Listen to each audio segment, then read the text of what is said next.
berat mulai melakukan pembongkaran di Stadion Andi Matalatta, Matoanging, Makassar, Sulawesi Selatan pagi tadi. Gubernur Sulawesi Selatan Nurdin Abdullah dan pengelola Yayasan Olahraga Sulawesi Selatan Andi Ilham Matalatta turut memantau langsung jalannya pembongkaran yang dimulai di area tribun VIP Utara.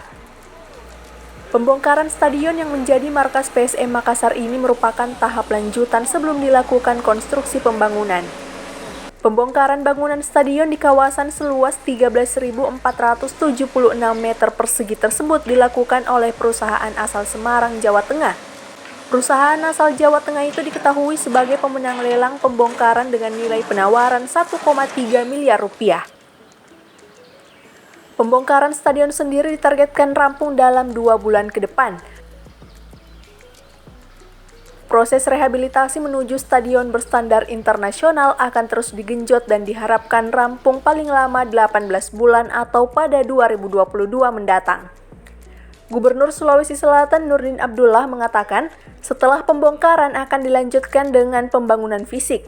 Stadion akan menjadi sport center dan dilengkapi dengan jogging track yang modern dan juga museum.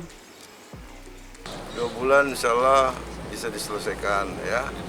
Dan kita lanjutkan pembangunan fisik.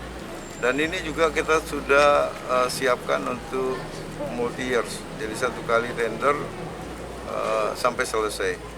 Harapan kita insya Allah 2022 awal ya, pembangunan 18 bulan paling lama. Yayasan Olahraga Sulawesi Selatan atau YOS yang sebelumnya mengelola stadion menegaskan, sejak awal tahun sudah menjalani kesepakatan bersama dengan pemerintah Provinsi Sulawesi Selatan. YOS juga menegaskan memberikan keleluasaan untuk melakukan renovasi.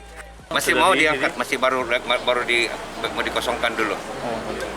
Berarti untuk sementara tidak digunakan dulu nanti untuk aktivitas olahraga ini kan masih banyak. Tidak jelas, tidak mungkin ini lagi karena ini kan sudah mulai dibongkar ini, mungkin data dari bagian mana mereka mulai, tapi yang jelas barang-barang dulu dikeluarkan.